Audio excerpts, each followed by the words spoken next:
ಇವತ್ತಿನ ವಿಡಿಯೋದಲ್ಲಿ ಕನ್ನಡವನ್ನು ಕಟ್ಟುವ ಕೆಲಸ ಎಂಬ ಪಾಠದ ಸಾರಾಂಶವನ್ನು ತಿಳಿದುಕೊಳ್ಳೋಣ.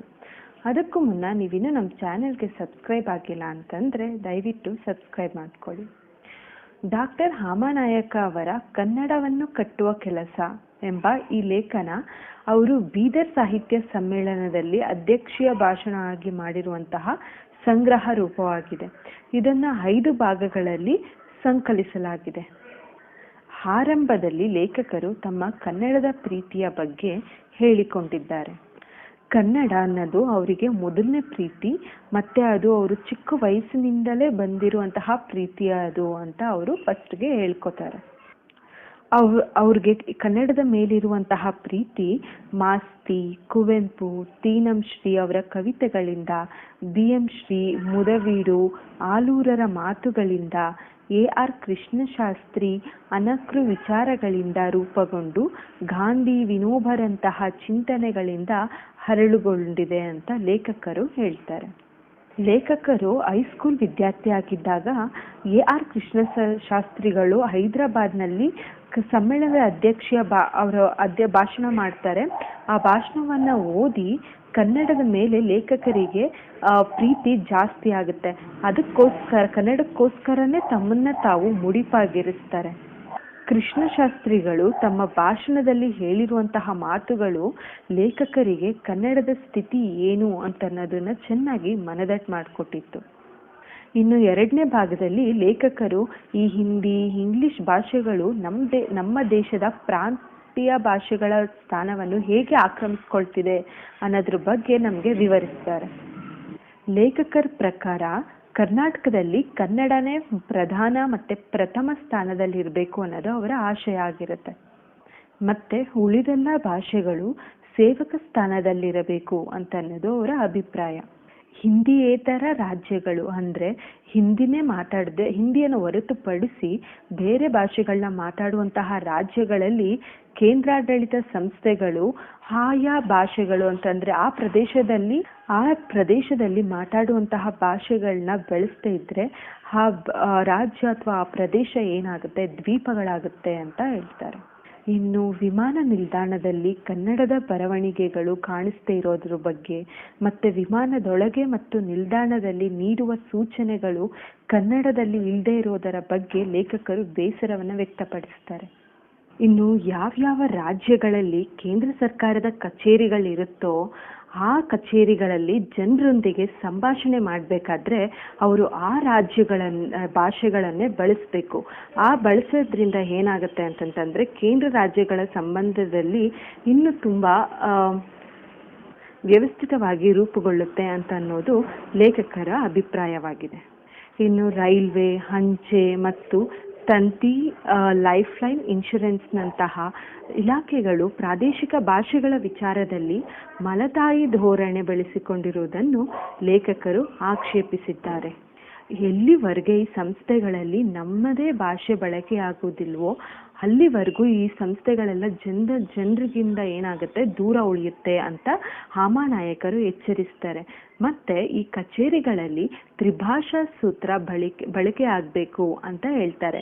ಹಂಗಂದ್ರೆ ಎಲ್ಲ ಸೂಚನೆಗಳು, ಫಾರಂಗಳು, ಎಲ್ಲ ಬರವಣಿಗೆಯ ವ್ಯವಹಾರಗಳು ಕ್ರಮವಾಗಿ ಮೊದಲು ಪ್ರಾದೇಶಿಕ ಭಾಷೆ, ಆಮೇಲೆ ಹಿಂದಿ, ಆಮೇಲೆ ಇಂಗ್ಲಿಷಲ್ಲಿ ಇರಬೇಕಾಗುತ್ತೆ ಅಂತ ಹಾಮಾನಾಯಕರು ಹೇಳ್ತಾರೆ.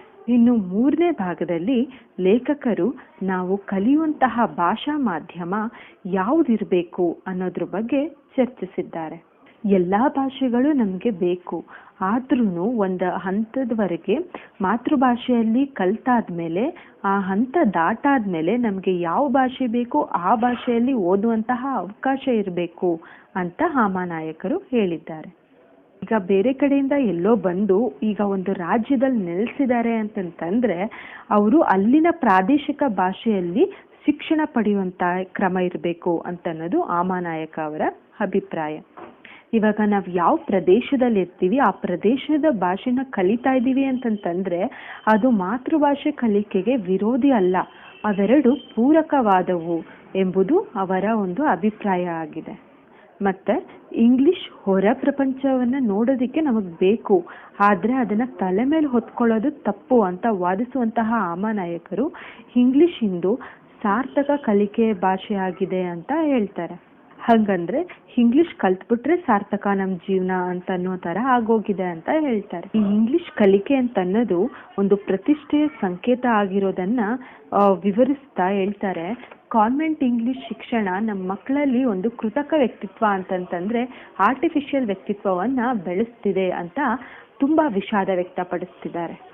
ಇಂಗ್ಲಿಷ್ನ ಭಾಷೆಯಾಗಿ ಕಲಿಸಿ, ಆದರೆ ಉಳಿದ ವಿಷಯಗಳನ್ನೆಲ್ಲ ಮಾತೃಭಾಷೆಯಲ್ಲೇ ಕಲಿಯಬೇಕು ಅಂತನ್ನೋದು ಹಾಮಾನ ಅವರ ಅಭಿಪ್ರಾಯ ಆಗಿರುತ್ತೆ.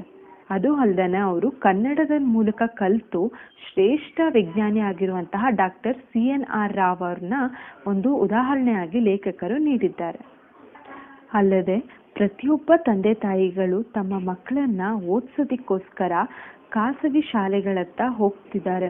ಇದಕ್ಕೆ ಮುಖ್ಯ ಕಾರಣ ನಮ್ಮ ಸರ್ಕಾರಿ ಶಾಲೆಗಳ ಸ್ಥಿತಿ ಅಂತ ಹೇಳಿರುವಂತಹ ಲೇಖಕರು ಕುಸಿದು ಬೀಳುತ್ತಿರುವ ಕಟ್ಟಡಗಳು, ದೊಡ್ಡಿಯಂತೆ ಇರುವಂತಹ ತರಗತಿಗಳು, ಅಧ್ಯಾಪಕರೇ ಇಲ್ಲದೆ ಇರುವಂತಹ ತರಗತಿಗಳು, ಶಿಸ್ತಿಲ್ಲದೆ ಇರುವಂತಹ ವ್ಯವಸ್ಥೆ, ಮೂತ್ರದ ವಾಸನೆಯಿಂದ ಕೂಡಿರುವಂತಹ ಸರ್ಕಾರಿ ಶಾಲೆಗಳತ್ತ ನೋಡದೆ ಪೋಷಕರು ಖಾಸಗಿ ಶಾಲೆಗಳತ್ತ ಹೋಗ್ತಿರೋದು ನ್ಯಾಯವಾಗೇ ಇದೆ ಅಂತ ಸರ್ಕಾರವನ್ನು ಅವರು ಇಲ್ಲಿ ಕುಡುಕ್ತಾರೆ. ಅಂದರೆ ಸರ್ಕಾರಕ್ಕೆ ಅವರು ಹೇಳ್ತಾರೆ ಹೆಂಗಿದೆ ಸರ್ಕಾರಿ ಶಾಲೆಗಳ ಸಿಚುಯೇಷನ್ ಅಂತ. ಸರ್ಕಾರಿ ಶಾಲೆಗಳ ಸ್ಥಿತಿ ಉತ್ತಮ ಆಗೋವರೆಗೂ ಕನ್ನಡ ಯಾವ ಕಾರಣಕ್ಕೂ ಆಕರ್ಷಕ ಅನ್ಸಲ್ಲ ಅಂತ ಹೇಳಿದ್ದಾರೆ. ಮತ್ತೆ ಇಂಗ್ಲಿಷ್ ಮೂಲಕ ಶಿಕ್ಷಣ ಕ್ರಮ ಕೊಡ್ಸೋದ್ರಿಂದ ಮಕ್ಳಿಗೆ ಹೆಂಗಾಗ್ತಾರೆ ಅಂತಂತಂದ್ರೆ, ಒಂದು ಮರ ಈಗ ಹೊರಗಡೆ ನೆಟ್ರೆ ವಿಸ್ತಾರವಾಗಿ ಬೆಳೆಯುತ್ತೆ, ಆದರೆ ಒಂದು ಚಿಕ್ಕ ಒಂದು ಕುಂಡ ಅಥವಾ ಪಾಟ್ನಲ್ಲಿ ಒಂದು ಗಿಡನ ಬೆಳೆಸಿದ್ರೆ ಹೆಂಗಿರುತ್ತೆ ಆ ಥರ ಮಕ್ಕಳು ಬೆಳೀತಾರೆ ಇಂಗ್ಲಿಷ್ ಶಿಕ್ಷಣದ ಮೂಲಕ ಅಂತ ಲೇಖಕರು ಹೇಳಿದ್ದಾರೆ. ಇನ್ನು ಹಾಮಾನಾಯಕರು ಈ ಲೇಖನದ 4ನೇ ಭಾಗದಲ್ಲಿ ರಾಜ್ಯದಲ್ಲಿ ಸ್ಥಾಪಿತ ಆಗಿರುವಂತಹ ಉದ್ಯಮಗಳಲ್ಲಿ ಕೆಲಸ ಸಿಗದಿರೋದ್ರ ಬಗ್ಗೆ ಮಾತಾಡಿದ್ದಾರೆ. ಕನ್ನಡ ನಾಡಿನಲ್ಲಿ ಕನ್ನಡಿಗರೇ ತಬ್ಬಲಿಗಳಾಗುತ್ತಿದ್ದಾರೆ ಅಂತ ಹೇಳಿದ್ದಾರೆ. ಈಗ ಯಾವುದಾದ್ರೂ ಒಂದು ಕಂಪನಿ ಅಥವಾ ಏನಾದರೂ ಉದ್ಯಮಗಳು ಸ್ಥಾಪಿತಗೊಂಡ್ರೆ ಅವು ಏನು ಮಾಡಬೇಕು ಅಂತಂತಂದರೆ, ಅಲ್ಲಿರುವಂತಹ ಸ್ಥಳೀಯರಿಗೆ ಅಂತ ಅಂದರೆ ಅಲ್ಲಿರುವಂತಹ ಕರ್ನಾಟಕದಲ್ಲಿ ಒಂದು ಉದ್ಯಮ ಇದೆ ಅಂತಂದರೆ ಕರ್ನಾಟಕದವರಿಗೆ ಜಾಸ್ತಿ ಪ್ರಾಮುಖ್ಯತೆಯನ್ನು ಕೊಡಬೇಕು. ಆದರೆ ಅವರು ಆ ನಿಯಮವನ್ನೆಲ್ಲ ಗಾಳಿಗೆ ತೂರಿರೋದ್ರಿಂದ ಏನಾಗ್ತಿದೆ ಅಂತಂತಂದರೆ ಎಷ್ಟೊಂದು ನಿರುದ್ಯೋಗ ಸೃಷ್ಟಿ ಆಗ್ತಾ ಇದೆ. ಹೀಗೆ ಅವರು ಉದ್ಯೋಗವನ್ನು ನೀಡೋದಕ್ಕೆ ವಿಫಲವಾದರೆ ಏಕೆ ಅಂತಹ ಉದ್ಯಮಗಳನ್ನು ಸ್ಥಾಪಿಸಬೇಕು ಅಂತ ಪ್ರಶ್ನಿಸಿದ್ದಾರೆ. ಈಗ ರಾಜ್ಯ ಸರ್ಕಾರದ ಉದ್ಯೋಗಗಳನ್ನ ಮತ್ತೆ ಖಾಸಗಿ ಉದ್ಯಮದ ಉದ್ಯೋಗಗಳನ್ನ ನೆರೆಯವರು ಅಂತಂದ್ರೆ ಪಕ್ಕದ ರಾಜ್ಯದವರು ಅವರು ಇವರು ಆಕ್ರಮಿಸ್ಕೊಳ್ತಾ ಇರೋದ್ರಿಂದ ಕನ್ನಡಿಗರು ತುಂಬಾ ಅತಂತ್ರ ಸ್ಥಿತಿ ತಲುಪಿದ್ದಾರೆ. ಕನ್ನಡಿಗರ ತಾಳ್ಮೆಗೂ ಒಂದು ಮಿತಿ ಇದೆ, ಅದನ್ನ ಯಾರು ಪ್ರಶ್ನಿಸಬಾರ್ದು ಅಂತ ಲೇಖಕರು ಹೇಳಿದ್ದಾರೆ. ಲೇಖಕರು ತಮ್ಮ ಕೊನೆಯ ಭಾಗದಲ್ಲಿ ಕನ್ನಡವು ನಮ್ಮ ಆಡಳಿತದಲ್ಲಿ, ಶಿಕ್ಷಣದಲ್ಲಿ, ಜೀವನದಲ್ಲಿ ಆವರಿಸಿಕೊಳ್ಳಬೇಕು ಅಂತ ಕರೆ ಕೊಟ್ಟಿದ್ದಾರೆ. ಎಲ್ಲ ಜವಾಬ್ದಾರಿಗಳನ್ನು ಸರ್ಕಾರದ ಮೇಲೆ ಹೊರಿಸಿ ಕನ್ನಡಿಗರು ತಮ್ಮ ಹೊಣೆಯಿಂದ ಜಾರಿಕೊಳ್ಳಬಾರದು ಅಂತ ಹೇಳಿದ್ದಾರೆ. ಎಲ್ಲ ಜವಾಬ್ದಾರಿನೂ ಸರ್ಕಾರದ ಮೇಲೆ ಹೊರಿಸ್ಬಿಟ್ಟು ಕನ್ನಡಿಗರು ತಮ್ಮ ಹೊಣೆ ಅಥವಾ ತಮ್ಮ ಜವಾಬ್ದಾರಿಯಿಂದ ಜಾರ್ಕೊಳ್ಬಾರ್ದು ಅಂತ ಹೇಳಿದ್ದಾರೆ. ಪ್ರತಿಯೊಬ್ಬ ಕನ್ನಡಿಗರಿಗೂ ಕನ್ನಡ ಅಂತ ಹೇಳೋದಕ್ಕೆ ಮಾತ್ರ ಅಲ್ಲ, ಕನ್ನಡವನ್ನು ಅನುಸರಿಸೋದಕ್ಕೂ ಕೂಡ ಜವಾಬ್ದಾರಿ ಇದೆ ಅಂತ ಅನ್ನೋದನ್ನ ಮರಿಬಾರ್ದು ಅಂತ ಹೇಳಿದ್ದಾರೆ. ನಮ್ಮ ಮಕ್ಕಳು ಓದ್ತಾ ಇರುವಂತಹ ಶಾಲೆ, ನಾವು ಓದುವಂತಹ ಪತ್ರಿಕೆ, ಬರೆಯುವಂತಹ ಚೆಕ್, ಕಾಗದ ಪತ್ರಗಳು ಕನ್ನಡ ಭಾಷೆಯಲ್ಲದೆಯೇ ಕನ್ನಡ ಭಾಷೆಯಲ್ಲೇ ಬರೀತಾ ಇದ್ದೀವಾ ಅಥವಾ ಕನ್ನಡದಲ್ಲೇ ಇದೆಯಾ ಅಂತ ನಾವು ಪ್ರಶ್ನಿಸಿಕೊಳ್ಳಬೇಕು ಅಂತ ಹೇಳಿದ್ದಾರೆ. ಅವುಗಳ ಉತ್ತರ ನಮ್ಮನ್ನ ಚುಚ್ಚಿದ್ರೆ ಮಾತ್ರ ನಾವು ಕನ್ನಡವನ್ನು ಕುರಿತು ಮಾತನಾಡಲು ಯೋಗ್ಯರು ಅಂತ ಹಾಮಾನಾಯಕರು ಕನ್ನಡಿಗರು ಮೊದಲು ಕನ್ನಡದವರಾಗಬೇಕು ಅಂತ ಹೇಳಿದ್ದಾರೆ. ಇದು ಈ ಕನ್ನಡವನ್ನು ಕಟ್ಟುವ ಕೆಲಸ ಎಂಬ ಪಾಠದ ಸಾರಾಂಶವಾಗಿತ್ತು. ಈ ವಿಡಿಯೋ ನಿಮಗೆ ಇಷ್ಟ ಆಗಿದ್ದಲ್ಲಿ ದಯವಿಟ್ಟು ಲೈಕ್ ಮಾಡಿ, ಶೇರ್ ಮಾಡಿ ಮತ್ತು ಸಬ್ಸ್ಕ್ರೈಬ್ ಮಾಡ್ಕೊಳ್ಳಿ.